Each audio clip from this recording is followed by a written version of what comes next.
Miss, there's a drip. Oh, It's God. leaking in here. Could someone call the tuck pointers and get Talent a bucket, please? Yeah, I'm on it. Hey, welcome to the show. How many people do we have playing? Number one player. Hey, don't sweat it. One's better than nothing, right? Okay, so you want the 7-question tournament length game or the big 21-question kahuna? Thank you very much. Okay, when you know an answer, buzz in. If you don't. But if you buzz, you only got a few seconds to pick one of the choices or you're going to lose cash, okay? All right. Now check it out. These front buttons are going to be your buzzers, and then you'll hit one of these 4 bad boys to pick the answers. Got it? Good. 10 Go to seconds. black. 9. All right, we're going. 8. I can't thank you enough. 7. That's right. Hey, 6. are you really 5. guys? Bring in the logo. 4. Celebrity voice 3. impersonated. Look for the new Bible action figure, Larry the Leper, parts sold separately.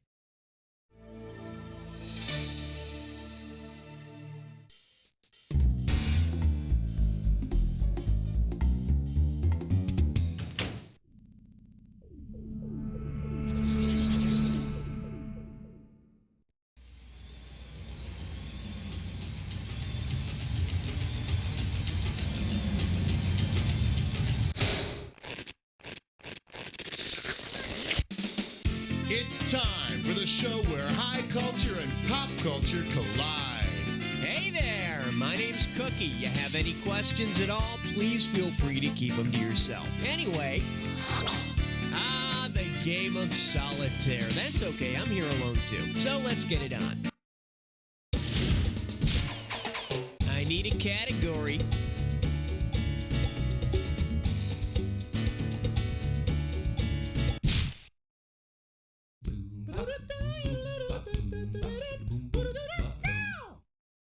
Here we have, do we really need 2 Eddie Vedders? And we got $3,000 in the pot. Let's see how you handle this one. Say Eddie Vedder of Pearl Jam spontaneously divided into 2 little Eddies. Scientifically speaking, which Pearl Jam song title best represents the result of this process? Nothing Man, Alive, Jeremy, or Daughter? Go for it.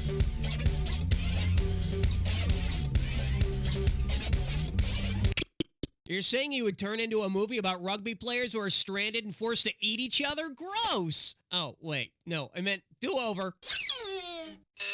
Should have picked this. In science, a daughter is the first generation of something after it divides into something new. All I can say is if I had a daughter that looked like Eddie Vedder, I'd name her Alanis Morissette. All right, hit me.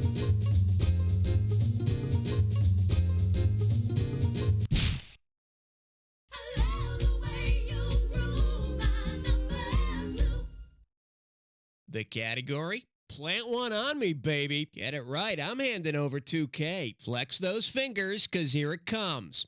If a Major League Baseball team replaced their pitchers with pitcher plants, what would the new players be able to do? Cover the entire infield during rain delays, carry players on and off the field, convert the sun's rays into pine tar, or catch flies on the pitcher's mound? It's yours if you want it. Carry players on and off the field? No, you're going to have to pick yourself up on your own. Here's what you should have picked. The pitcher plant is an insect-eating plant that includes flies. Studies are inconclusive as to how it feels about chewing tobacco. Okay, pick a category.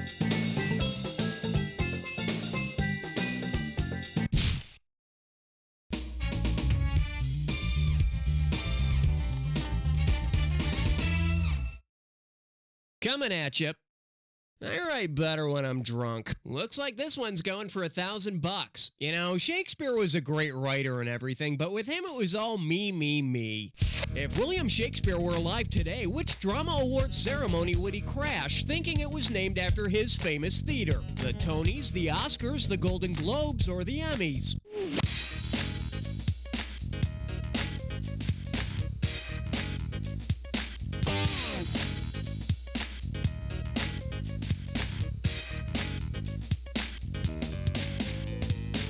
Shakespeare hung out in the Globe Theater, so he might be interested in the Golden Globe Awards.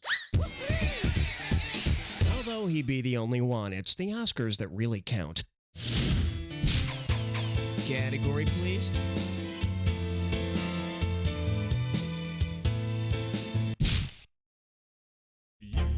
stop at 3. No, you gotta head for, yeah. Let's see what we got going. Don't eat the snow where the Baywatch people go. I'm giving out $3,000 for a right answer. Uh-oh, it's a full moon and the Baywatch crew is starting to act kind of funny. If the lifeguards on Baywatch reacted to a full moon the way that the Southern Californian grunion fish does, what would we see on the next episode? Caroline plunging her butt into wet sand, Mitch floating belly up at night, Stephanie giving birth through her mouth, or CJ puffing up her chest?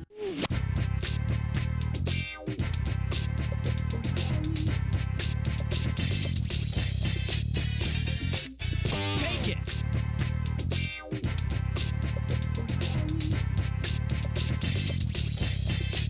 No, Mitch doesn't have enough time to do that and keep up his detective agency. See, now, I could have given you some cash if you pick this. The grunion spawns during full moons when it rides a wave onto the beach and deposits eggs tail first into wet sand. And on Baywatch, you get to watch this whole fascinating process happen in slow motion. Okay, I need a category.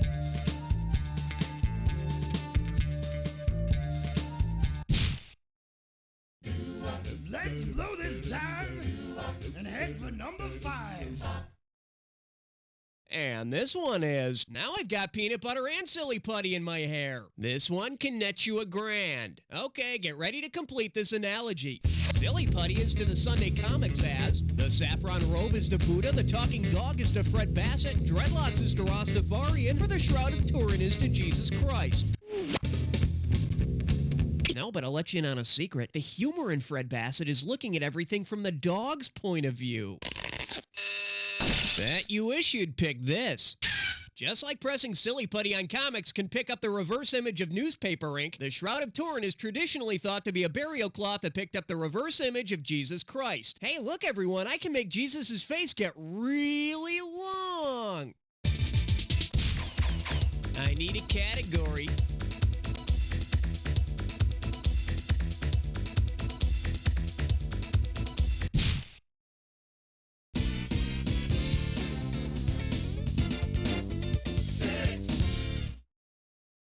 Well, what do we have here? Keep it Simpson, stupid. You get this one right and it's $3,000. Hope you brought your suit. It's time to get wet. If an episode of The Simpsons ended with Homer Simpson meeting the same fate as Homer Simpson in the Nathaniel West novel The Day of the Locust, what would happen? He'd drink himself to death at Moe's Tavern, he'd try to assassinate Mayor Quimby, he'd take it on the lam with Lisa, or he'd be attacked by a Springfield mob. In The Day of the Locust, Homer Simpson is attacked by an angry, rioting mob. But as we all know, The Simpsons is a children's show. That means no violence. All right, hit me.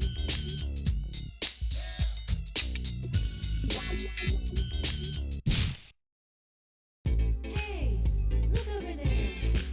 It's question 7. Well, looks like this category is, or gunfire might work. How does $2,000 sound? Think fast. Given the meaning of Welk, which of the following would have been the best way to end the Lawrence Welk show? With an explosion, with a long fade out, with a cattle stampede, or underwater?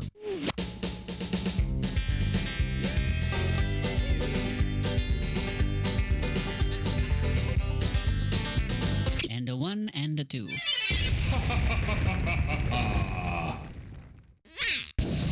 In case you're wondering, to Welk means to wither, wane, or otherwise fade away. And I guess Mr. Welk's show did fade away, especially when he died. Okay, pick a category.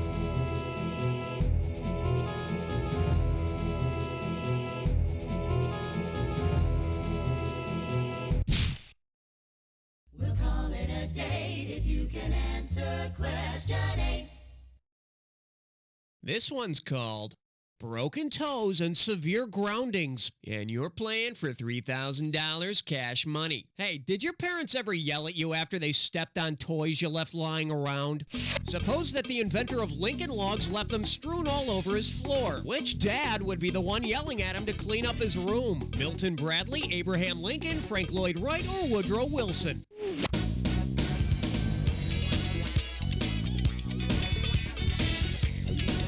first score, and 7 years ago... Let's take a look at the right answer. The architect Frank Lloyd Wright's son, John Wright, conceived and marketed Lincoln Logs. Ow, gosh darn that kid. One of these days I'm gonna... Frank, his toys wouldn't be on the floor if you'd build him toy chests without any damn windows in them. Category, please.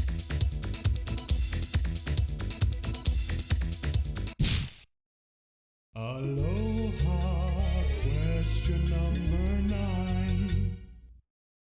For your enjoyment, come on, get happy. $2,000 for a correct answer. Let's rock.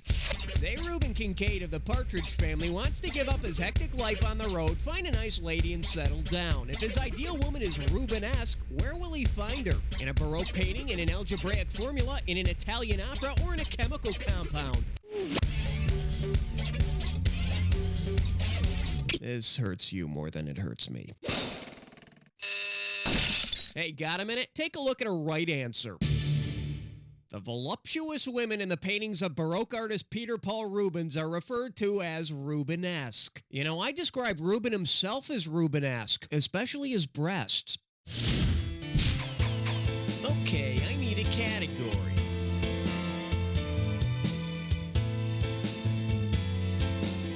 Hey, guess what? Now you can brag to all your friends that you've been part of a three-way.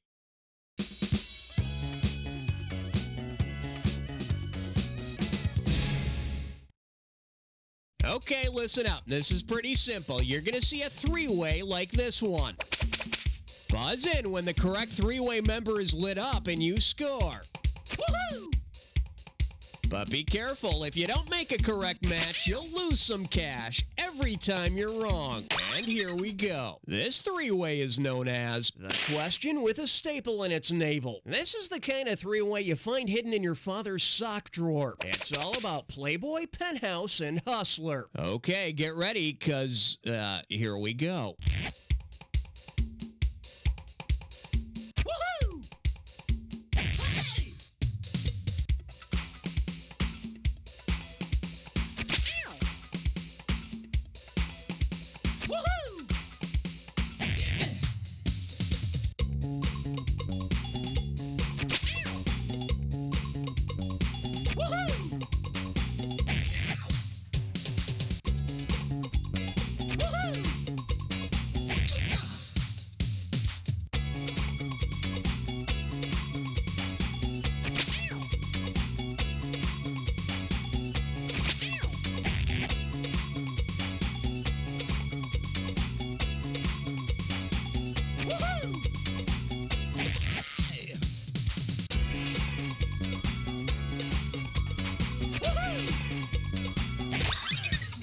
Wow, let's let the smoke clear and assess the damage. Not the best and not the worst, but let's see how your overall score looks.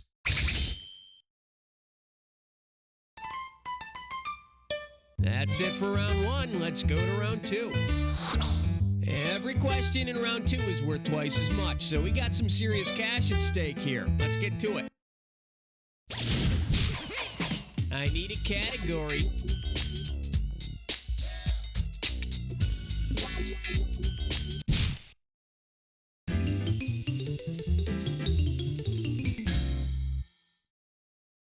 And I believe this one's called Songs That Require Tight Pants for Men. Set up straight. This one's worth $6,000. Put your tray in the upright position. It's time for takeoff. Considering its melody's origins, what would be the most appropriate activity to perform while singing the Star-Spangled Banner at a ball game? Starting a fight, performing an impromptu musical, shotgunning a beer, or praying to God for a win? No, but let me just say that there aren't enough spontaneous performances of damn Yankees at ball games these days. Should have picked this. The Star-Spangled Banner's melody was originally an English drinking song. Say, can you see? All right, hit me.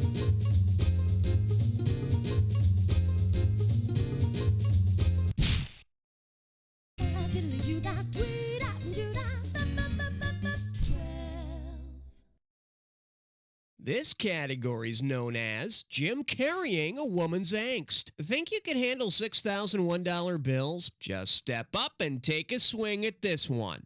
If Jim Carrey's next movie were called Jim Carrey Nation, about the female turn-of-the-century crusader Carrie Nation, what major scene would Jim most likely perform? Pleads homesteader rights, makes funny face, urges voting for women, makes funny face, organizes mine workers, makes funny face, or smashes bar with hatchet, makes funny face.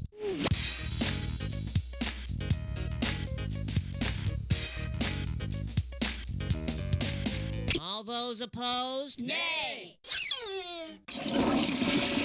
Here's what you should have picked. A militant advocate for temperance, Carrie Nation was famous for hatchetations, or smashing barrooms with her hatchet. But if you think that's bad, it's nothing compared to what she'd do when you left the seat up. What do you... Oh, God! Okay, pick a category.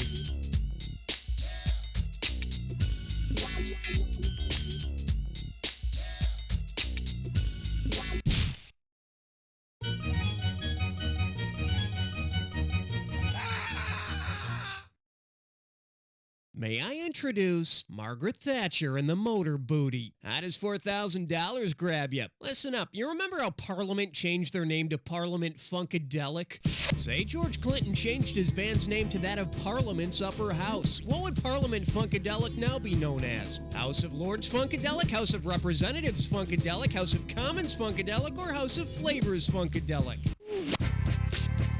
No, the House of Commons is the lower house. Actually, I hear it's more like a trailer park.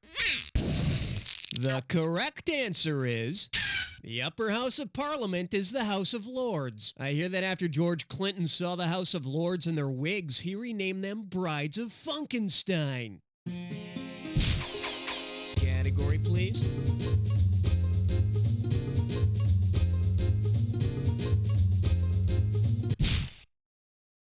Ain't no love like number 14.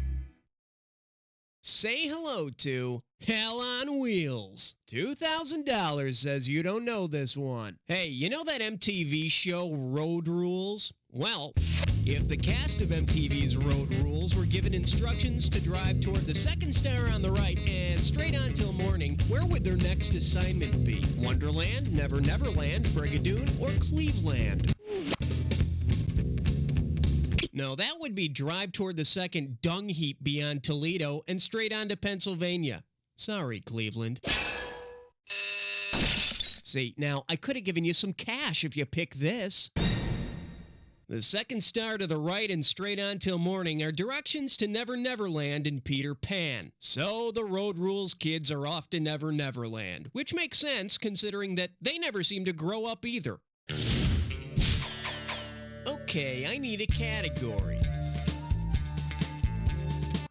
You chose wisely, my friend. You just got your hands on a dis or dat.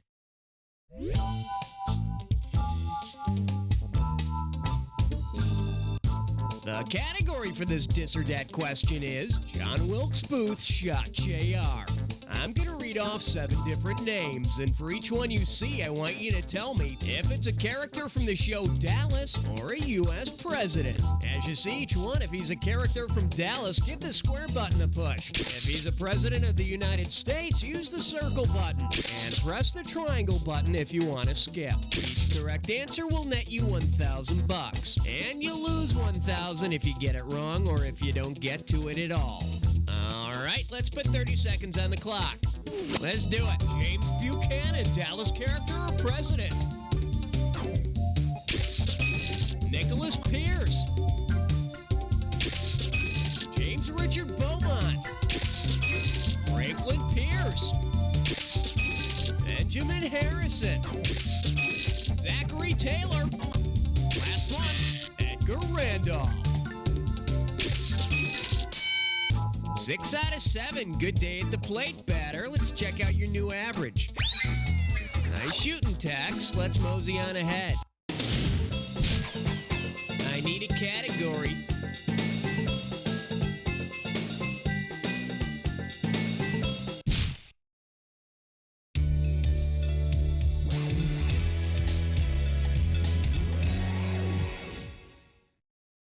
Open wide and get ready for dirty underwear versus sexual reproduction. Better wake up, there's 6,000 bucks at stake. Put it in gear, 'cause here we go.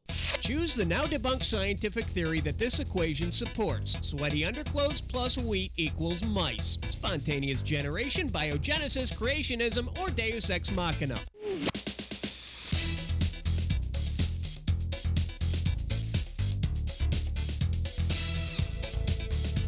In centuries gone by, it was common belief that living things spontaneously generated themselves from non-living things. One Belgian doctor thought that mice could be generated from sweaty clothes and wheat. This theory really cut into the romance of meeting in the barn for a little roll in the straw. Heck! A mouse! All right, hit me.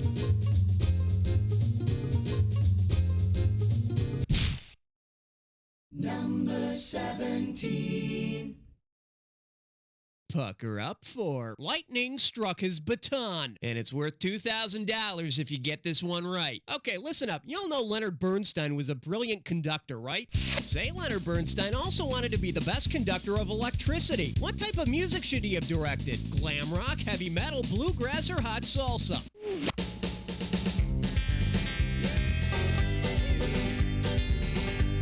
Metal is the best conductor of electricity, so Bernstein should have hooked up with a heavy metal band.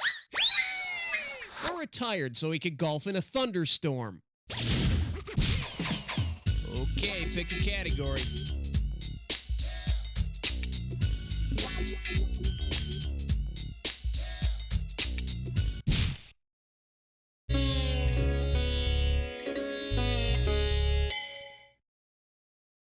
Okay, give it up for... Mom, I don't want horseshoes for breakfast. This one can net you $6,000. Let's see if you can wrap your head around this.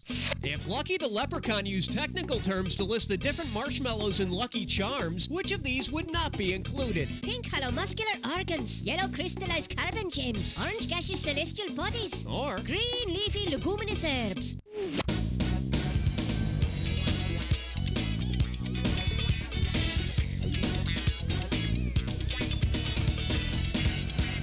no green clovers. Hello, there's a leprechaun on the box.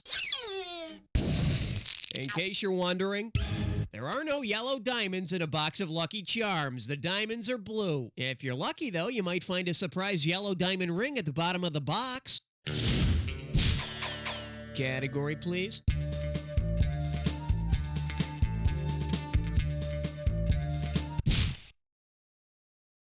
Step right up for question 19. Now serving, having a great time, wish you were alive, and you pocket $2,000 if you get this one. Okay, let's imagine that you're a techno geek in the early 1600s. Shouldn't be too much of a stretch. Imagine you've written a fan letter to the Italian astronomer and physicist who first used his own telescopes to prove the Earth revolved around the sun. How should you address the letter? Hi, Mr. Galileo. Here is Mr. Galilei. Howdy, Galilee. Or to the Honorable Mr. Gallo. Galilee? No, that's where that prophet was from. What was his name? Oh, Jesus, forget it. Let's take a look at the right answer. The Italian astronomer and physicist who helped prove that the Earth revolved around the sun was Galileo Galilei. So that's Mr. Galilei to you. Don't you hate astronomers who don't answer their fan mail? It's like they think the universe revolves around them. Okay, I need a category. Question number 20. The selection is creme get on top. Get it right, I'm handing over $2K. Heads up, here it comes. Who or what would you expect to be described as the creme de la Kremlin? The best man in Russian government, the best episode of The Honeymooners, the coolest car made by AMC, or the most mischievous little furry month? The Kremlin is the building where the Russian government meets. And for a few rubles in the right hands, you too can buy yourself the honorary title of creme de la Kremlin. I need a category.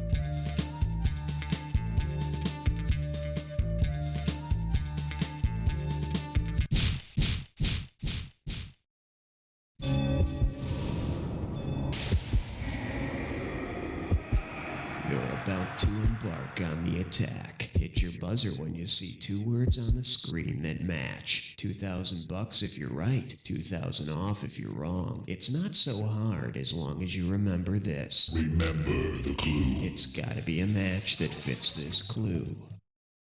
Howdy, Sheriff. That sure is a big hat you're wearing. Okay, good luck.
Let's take a look at your final score!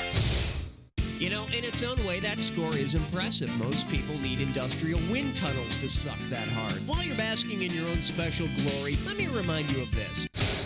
You don't know Jack!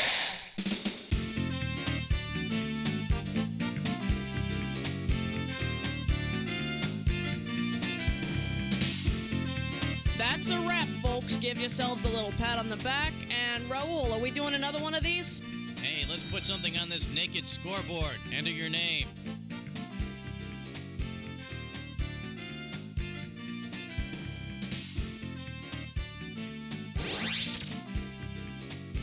Ah, gosh. That's a pretty name. Hey, if you want to play another game or if you want to give us a break and let us go home and pretend we have lives, let me know. Honest, we'll do whatever you want to do. No problem. You're all gonna grow up to be drunken whores, so shove it where the sun don't shine or I'll poison your lip gloss. I'm just kidding.